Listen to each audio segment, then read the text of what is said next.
Good afternoon, Francis and the District I'm really glad to come out here, do the blessings of the grounds, and welcome everybody here today, So I'll say, Passage and Quay, Francis and the District Makwa Madorum, Pequakan and Dundabob, or Mama Mini and Lishna Beninda, Jimmy Grits Kitchimano, Jimmy Grits Kitchimano, then Dotin, Kitchimi Grits Kitchimano, Kitchimi Grits Kitchimano, Kenagego, Migrich. Thank you. Migrich.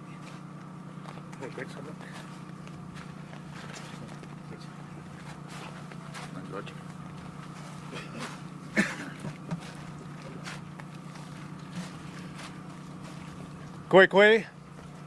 Good morning, everyone.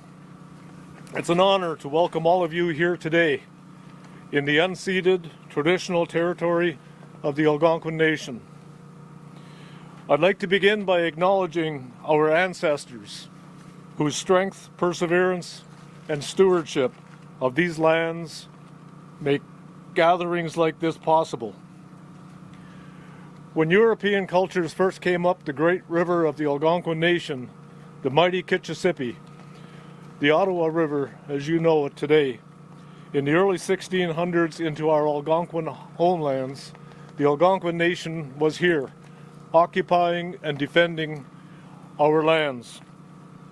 We're still here in 2025, and we will be for the next 7 generations and beyond. The fact remains that these lands have been ours since time immemorial, and they remain unceded today. Our territory is vast. It stretches from North Bay in the west to Hawkesbury in the east, and it includes all of the lands that are encompassed by the Ottawa River watershed. These lands we're on today is part of those lands. Today we mark another step into a journey that our people began 2 years ago when we decided to pursue LT1 projects in our ancestral homelands. In May of 2024, some 18 months ago, the Algonquins of Pikwakanagan Limited Partnership was successfully awarded all 5 of the LT1 contracts our people had bid on. That is a testament to our desire and our ability to participate fully in the economy of our traditional territory. This is the start of construction on the Skyview 2 battery energy storage system.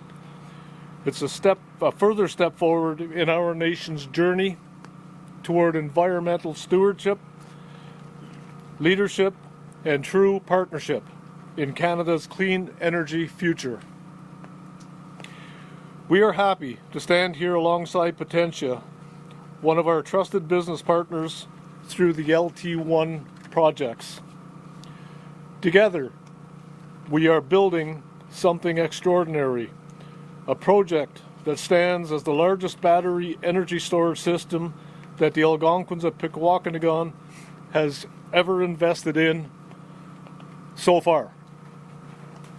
It is also the largest in Canada today. This project represents opportunity, innovation, and collaboration. It shows what can happen when First Nations are not just stakeholders, but owners and leaders in the transition to green energy. Projects like this one show what can be achieved when First Nations and industry come together in a spirit of respect, transparency, and shared purpose. They show that reconciliation is not only words, it's about action, opportunity, and shared prosperity. As we break ground today, we are not just building an energy storage facility, we are building a future, one powered by clean energy, guided by partnership, and rooted in the enduring strength and vision of our people. On behalf of the Algonquins of Pikwakanagan First Nation, I want to thank our partners at Potentia, our project team, and all those who have supported this important work. Together we are showing that when First Nations are included as full and equal partners in Canada's energy landscape, everyone benefits. I want to thank you, Premier Ford, Minister Lecce, and Mayor Tony Deschamps for being here today to celebrate this milestone moment and for your ongoing commitment to economic reconciliation.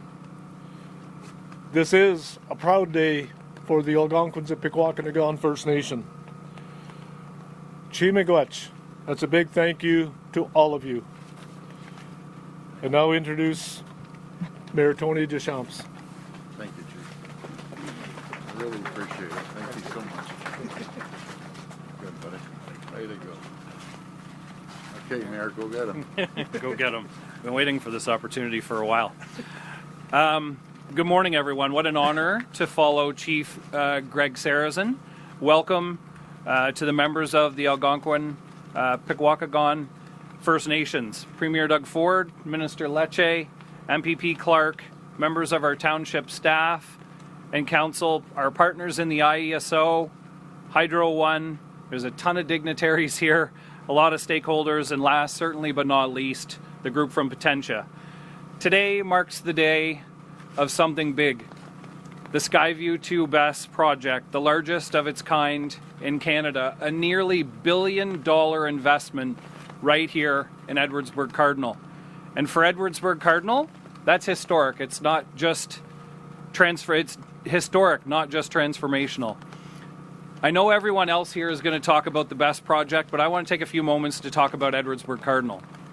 So I'm going to steal a line from the Premier, and let me say it really clearly. Edwardsburg Cardinal is open for business.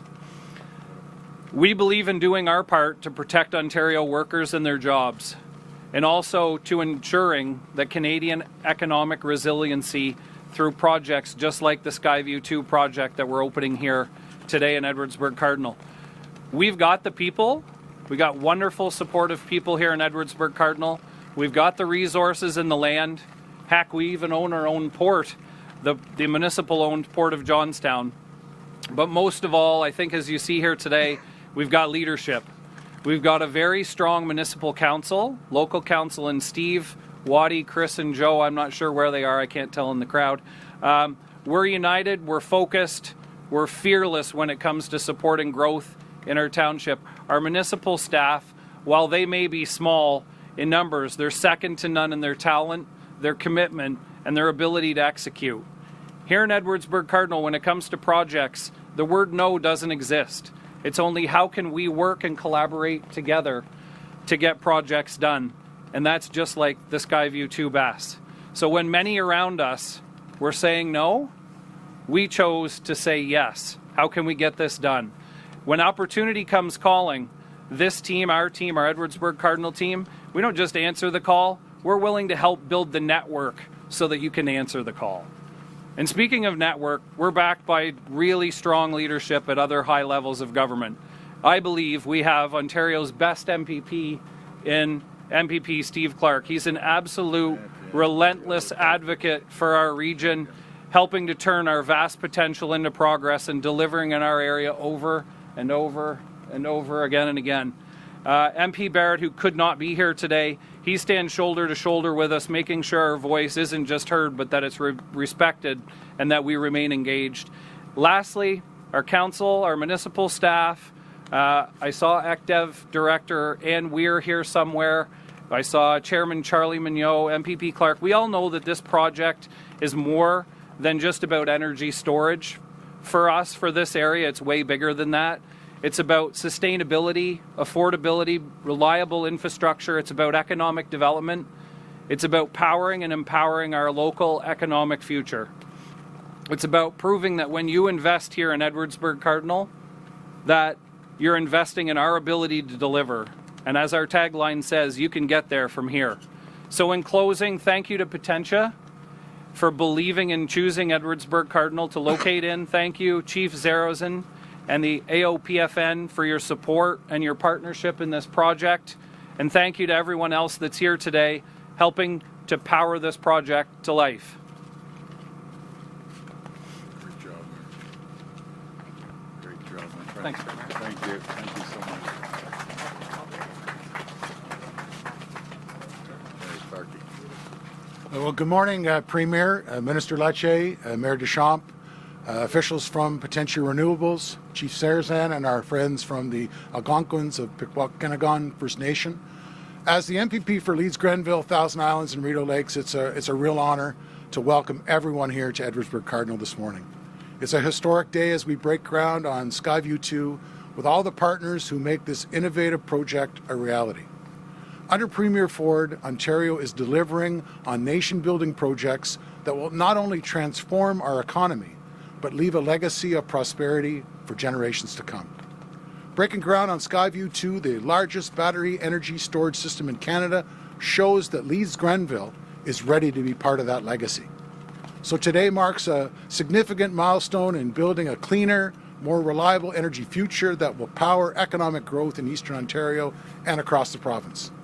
Skyview 2 will store clean energy and deliver it to the grid when it's most needed. It will play a critical role in strengthening Ontario's energy supply and ensuring that we can meet growing demand from our industries and our communities. And Premier, during your visit today, you will discover that Skyview 2 isn't the only project we're excited about. At HFI, you'll see how a local manufacturer is stepping up to support Canada's national defence and those brave men and women of our armed forces. And at the Port of Johnstown, you'll witness a success story that continues to grow with a plan to turn an already vital regional trade gateway into one that connects Ontario and Canada to the world.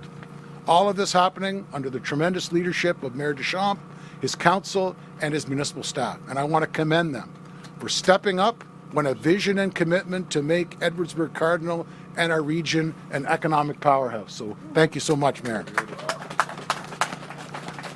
The Mayor and Council are demonstrating that nation building doesn't just happen in big cities and that rural Eastern Ontario can also have a seat at the table.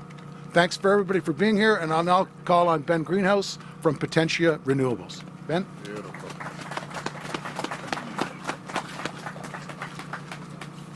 Wonderful. Thank you, everyone. Thanks, Chief Sarazan, MPP Clark, and Mayor Deschamps.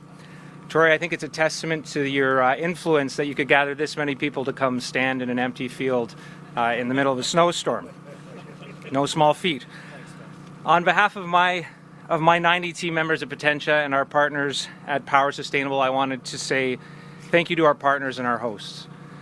While this is a celebration of a beginning, of a groundbreaking, it's also the celebration of an end.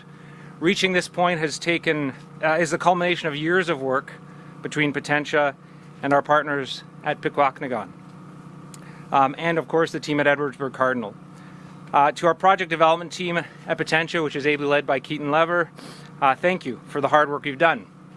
To our construction team, along with Barton Mallow, led by Moose, who's moved here with his young family, thanks for the work you've done, and keep it up as we move in here.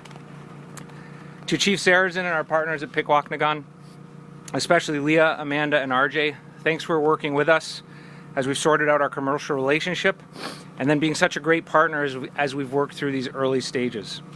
We're honored to work with your nation on this exciting project and do our small part to advance Canada's economic reconciliation with our First Nation partners. On that note, thank you to the ISO, Minister Lecce, and Premier Ford's government for designing and implementing a program like this that encourages and enables companies like ours to take part in these efforts. Quick thank you to Canadian Solar's e-storage team. They're our technology provider for this project. We look forward to working with you. Thank you to the Dobbies who are hosting us on their land today and for the life of this project. And last but not least, thank you to Mayor Deschamps and your great team. At Potentia, we've been humbled by your warm welcome and your commitment, as you said, to working together to move this project forward. It's truly been unique in my experience. So as I said, this is the culmination of 2 years of hard and exciting work, but also the start of another 2 of the same. We look forward to working with you, and we're grateful to be working with such great partners. So thank you very much, and thank you for being here, Premier. Thank you. Appreciate it.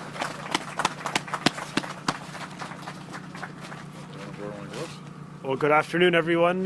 Good to be with you all. I want to say, first off, Chief Greg Sarazan, thank you so much for your leadership here. We are so excited to partner with you on this achievement, not just for your community, but for all Canadians. Thank you, Mayor. appropriately named Mayor Tory. Thank you so much, sir, for welcoming us back. To the hardest working MPP, Steve Clark, my seatmate. This man is a fighter. And to the team, the leadership team that helped deliver this, we're very grateful, obviously, to the whole Potentia team. I am very honored to be here. And if there's one takeaway you have from today's announcement about this man, is we are a government doing big things. We are initiating construction on the largest battery storage project in the nation. It's a premier who initiated the largest nuclear energy build-out on the continent. Our premier is committed to building the largest nuclear generator on Earth, 10,000 megawatts of clean power, so that we can keep energy rates low and keep the power reliable. This is a premier that launched the largest energy efficiency program in the history of Canada, $12 billion back into your pockets where it belongs.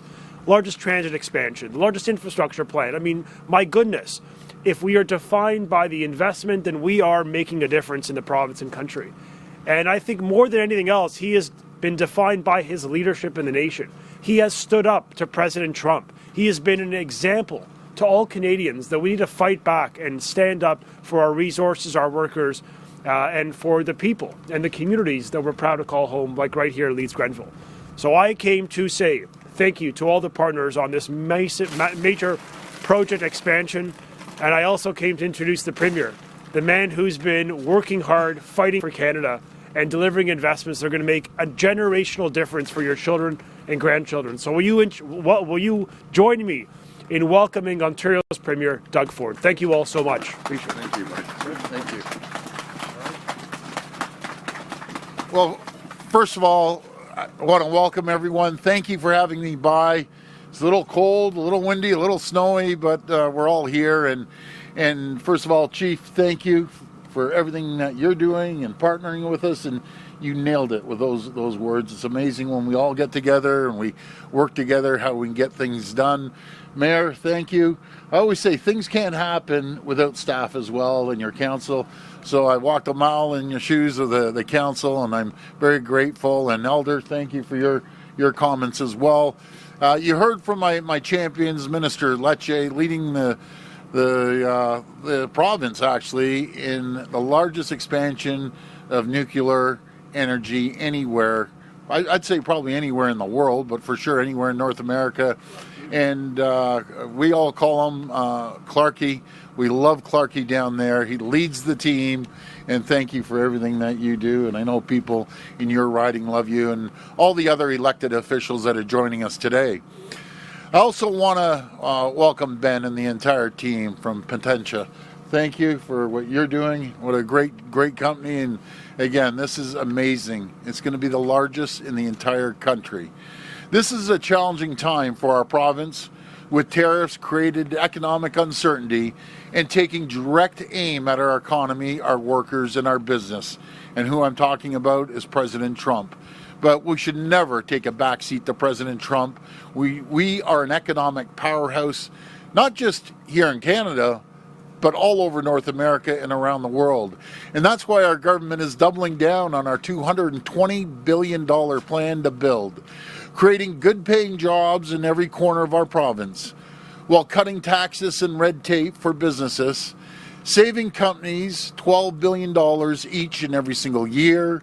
And when we cut red tape, it saves 1.8 million person hours to date that they could reallocate those people to very productive areas within their company rather than filling out mounds of government paperwork. So they can continue to invest in their greatest resource, and that's their workers. We're also making important local investments right here in Leeds Grenville. I should say Leeds Grenville. Since 2018, our government has invested $88 million in the community to build 3 new schools and expand 2 other, including a brand new Swift Waters Elementary School, which opened last year in Brockville, and a new French Catholic school in North Grenville. We're making travel in Eastern Ontario a lot faster and a lot safer. Safer is a priority by upgrading Highway 401 between Melleroy Town and Brockville, creating good-paying construction jobs through resurfacing work, bridge repairs, and ramp upgrades.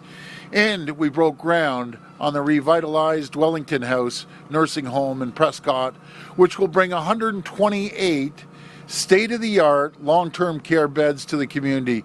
And Clark, you know this, in communities like this, nothing's more important than taking care of the people that built these communities, and that's great. 128 new homes. I don't like calling them beds because they aren't beds, they're actual homes for these people. One of the cornerstones of our plan to build is investing in the infrastructure needed to support Ontario's growing need for energy. By 2050, these are big numbers, by 2050, which isn't too far away, demand for electricity in Ontario is expected to increase more than 50%. That's equivalent of adding 4 cities the size of Toronto to our power grid. Every province, every state, and every governor I speak to, every senator, they need our power. Every jurisdiction in the world needs our power, and I want to thank Minister Lecce for traveling around the world, and he came back with a whole list of, I like calling them purchase orders, for small modular reactors. And we have the brightest team. We're leading, think of this, folks, we're leading the G7, we're leading the world when it comes to small modular reactors. You know, is scrambling right now, all these folks are scrambling right now to generate power and to ensure that power is affordable. We have a responsible future generations and to ensure the necessary infrastructure is in place to meet the energy demands of our growing province. And we have a plan to protect Ontario. I have many jobs. My number one job, bar none, is to protect the people of this province, protect their families, protect businesses, protect communities, and I will not spare a penny to make sure we protect everyone. Making sure our province continues to be an energy superpower around the world.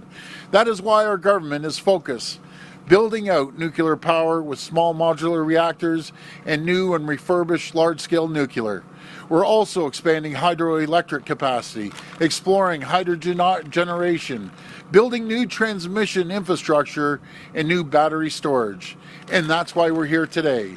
I'm thrilled to be here as we break ground on Canada's largest battery storage project, the Skyview 2 battery energy storage system. Think of this, the largest in the entire country. Congratulations, everyone. Which, once up and running, will provide enough capacity to supply energy needs to nearly 400,000 homes. The Skyview 2 facility will store electricity from the grid during periods of lower demand, then release it during peak times. Folks, we've had this problem for decades and decades, and I've heard Minister Lecce talk about it. Now there's a solution. The project will support up to 300 good-paying construction jobs and several more permanent ones following completion, helping keep workers on the job right here in Leeds, Grenville. Today is also an example of how our government is working with Indigenous partners. I've always said to our team, it's absolute, from the day I got into office, we work with our Indigenous partners, and it's amazing when everyone works together and our First Nations communities have an equity partnership, things get done. We're unstoppable in the whole world as we all work together to create generational economic opportunities by partnering with Pikanjikam. Okay, I'm going to owe you dinner, my friend. I said to the chief, I've been practicing this all the way through. Pikwaganong Agong. I still owe you dinner. I can tell he's looking at me. But my friend, I have the utmost respect for you and your community in ownership of the generational project. Thanks to Skyview 2 project, the Greenfield Global's Johnstown ethanol plant, which is amazing as well, Leeds Grenville, is leading the way, creating good-paying jobs in the industries of tomorrow, powering the region's energy needs and securing Ontario's future as an energy superpower. Make no mistake, the investments we're making today will drive the success of Ontario's economy now and for many years to come. In the face of tariffs and economic uncertainty, these investments will keep our workers on the job and make Ontario's economy more competitive, resilient, and self-reliant. So we can protect Ontario no matter what. I want to thank you, and may God bless the people of Ontario. Thank you so much.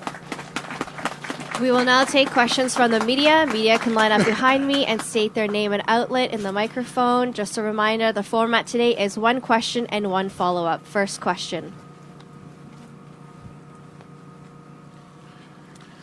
Good morning, Premier.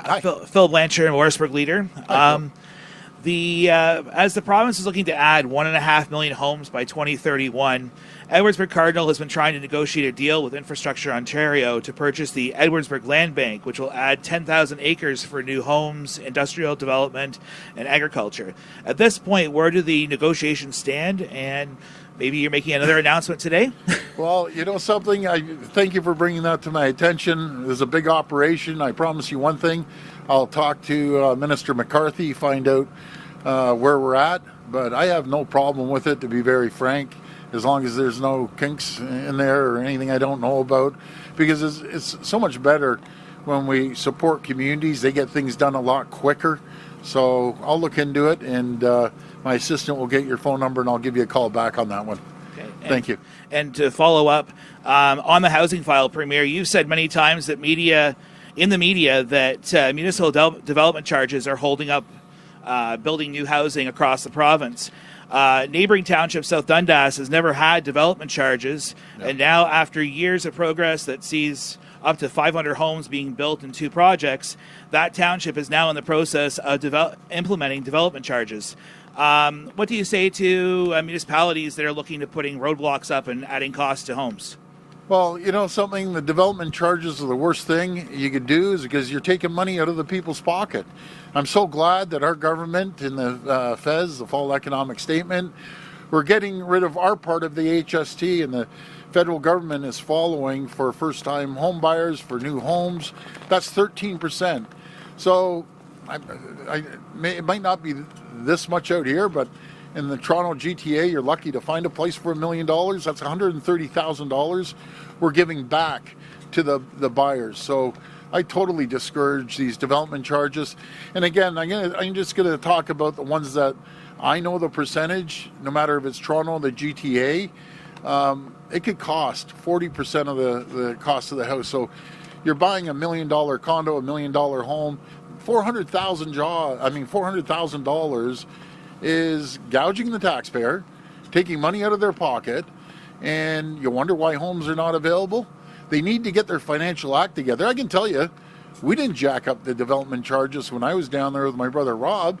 They were as low as anything. People could afford homes, and we delivered a 0% tax increase. Rather than complaining, I can tell you one thing, folks. Government doesn't have an income problem. They have a spending problem.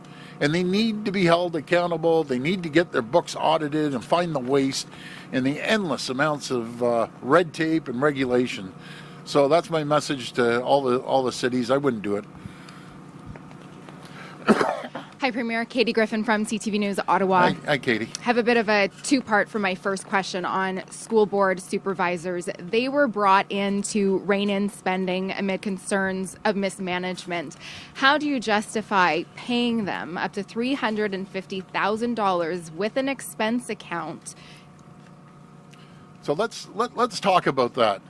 If you add up the dysfunction of our school boards, and I'll tell you a story. I was in the store the other day. A teacher comes up and says, "Thank you. Do not stop with the school boards. There's a mismanagement of money." And by the way, if you add up all the school trustees' salaries, we're saving $200,000, and we're saving millions and millions of dollars running the school boards more efficiently. Running the school boards and making sure that these school board trustees don't decide to take a trip to Italy. Folks, you might not have heard of this one. This is a classic. Take a trip to Italy, nail the taxpayers for $120,000 to buy some Italian, I love the Italians, ask Lecce, but buy Italian artwork for $100,000. Who does this stuff? People that are reckless.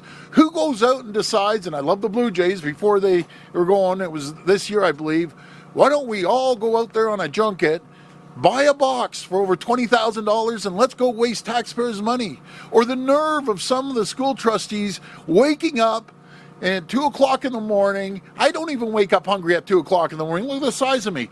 But they decide to order some burgers and chocolate shakes at 2 in the morning. And guess what?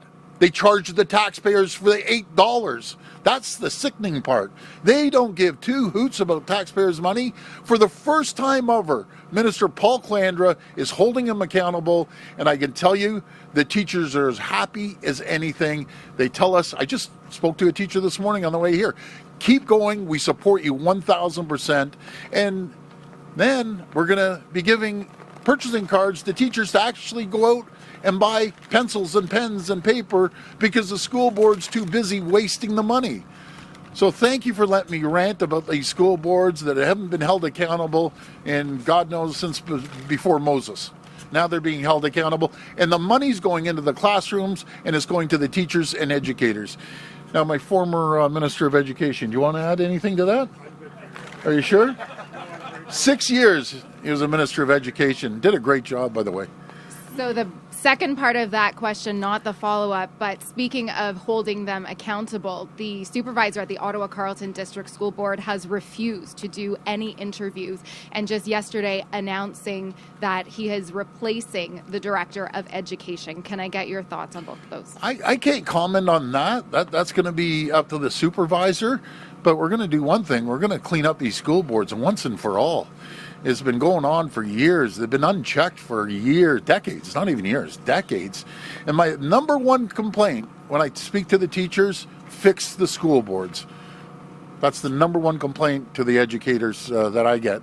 Fix the school boards, so we're going to fix them. And we're going to put money in the classroom and with the educators rather than the school boards. Hi, Premier Emma Weller with CBC Ottawa. There's some rural residents worried about, these battery storage systems. What's your message to them about how necessary they are to feed the grid? I'm going to pass it over to my expert, Minister Lecce, and you can talk about that.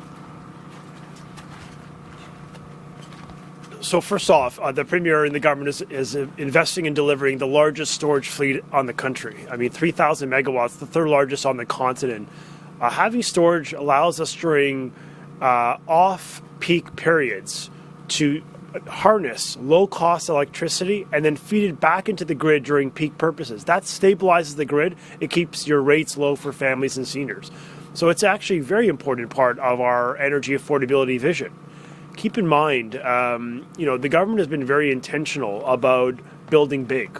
But if we want to do that, and we want to actually have affordable power, we need to have the technology, the capability to harness power during off-peak purposes. So this is very important to the energy build-out.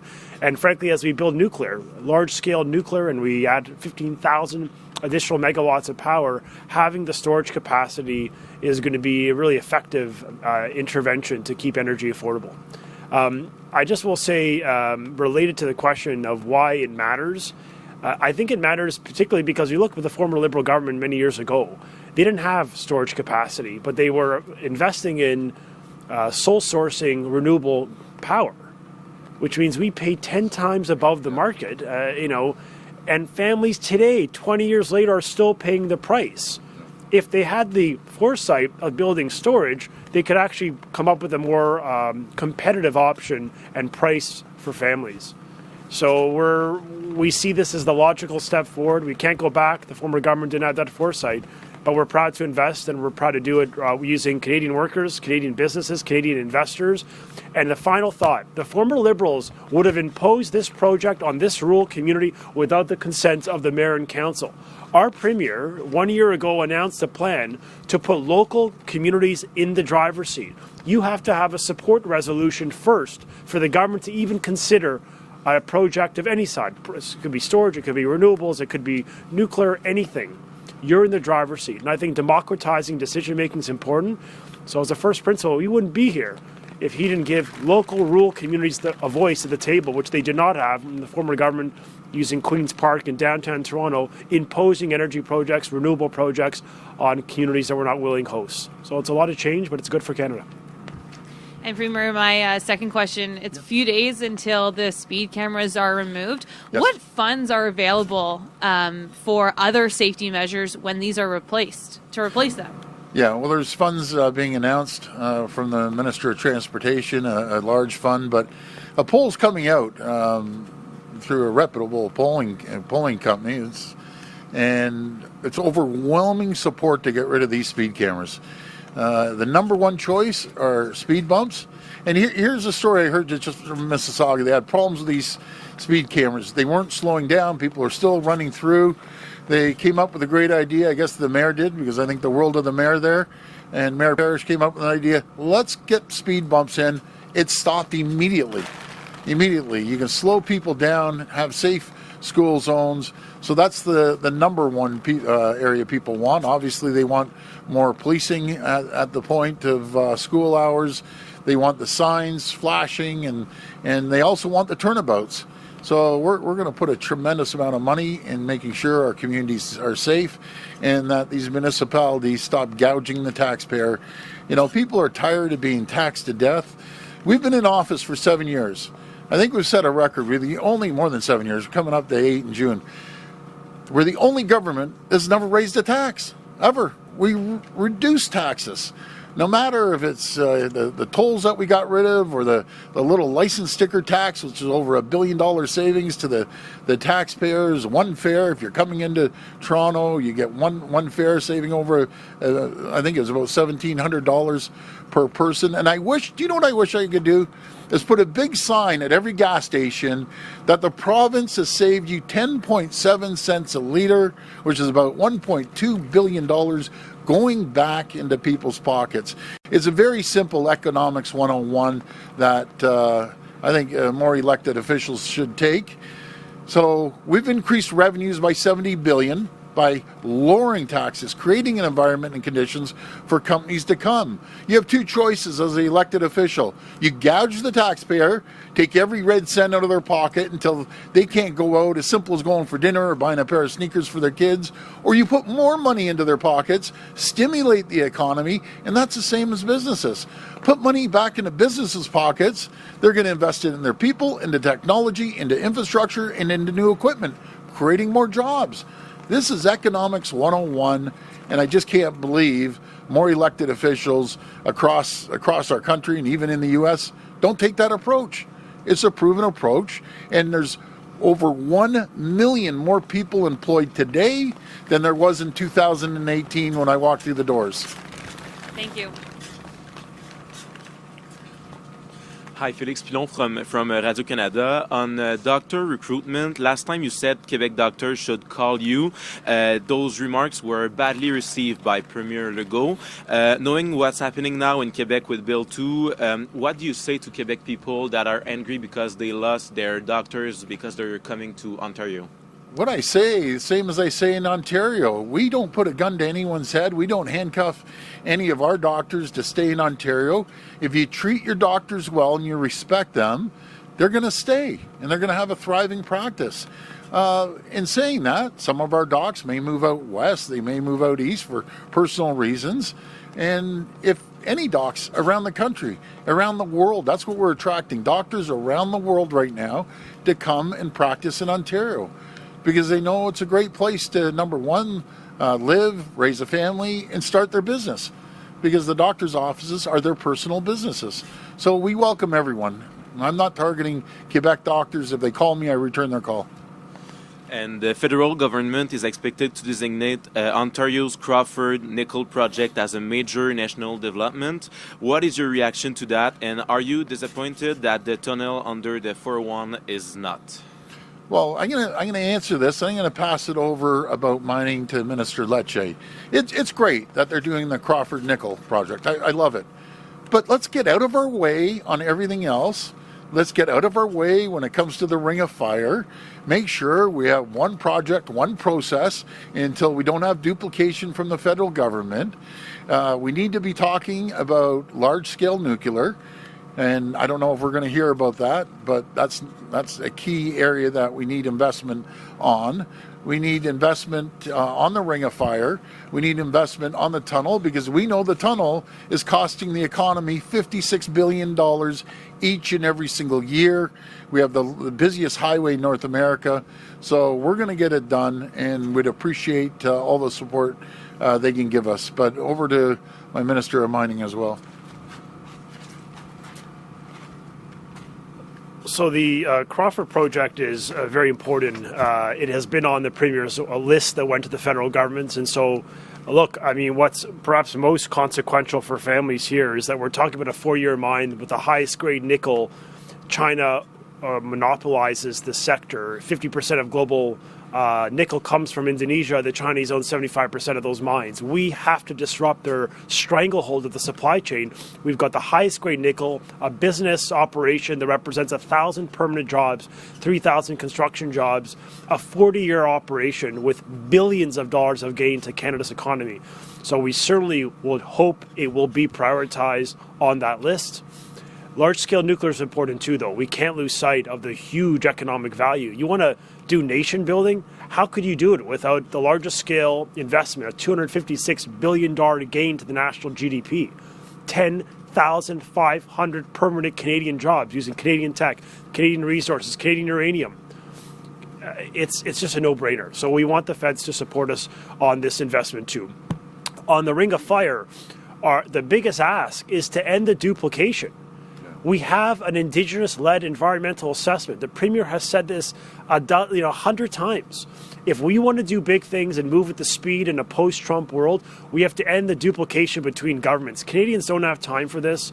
The world's changed. And so that's why we introduced, for our part, 50% reduction in how we do permitting in Ontario. We went from the second slowest in the OECD to among the fastest in the G7. That is true leadership. We're not slowing down. We're speeding up, and we're doing it in partnership with First Nation communities, because we know that Canada's worth fighting for. So we hope the feds will listen to us and deliver tomorrow. This will be the last reporter. Okay, now I'm going to keep my questions and answers short, because everyone is freezing right now. I can't feel my fingers, my toes, my ears. I'll try not to keep you up too long. No problem, buddy. John Lawless, Recorder and Times. In regards to the municipal speed camera ban, a number of municipalities in this area have voiced their concerns about their removal. Is there a message you would like to send to those municipalities and those people that have spoken about it? We're gonna fund them, and we're gonna support them on building something that actually works, and that's traffic calming infrastructure. But we're going to be there. We're going to have the dollars. We aren't just talking about it. We're putting big dollars up to support them. So that's what we're going to do, and we support the municipalities. And just for, no, he has no cameras in the riding. I'm talking to Clark. He's telling me there's no cameras here. Yeah, that's good. And so, the other thing is only 37 municipalities out of 444. So only 37 decided to be tax grabbers. The other, they're a lot smarter. They are. And just for my final question, is the November 14th date, is that a firm date? Yes, it is. Okay. Thank you. Thank you so much. Thank you, everyone. Let's stay warm. Great announcement. And I want to thank everyone for hanging in there in this cold. You're all champions. Thank you.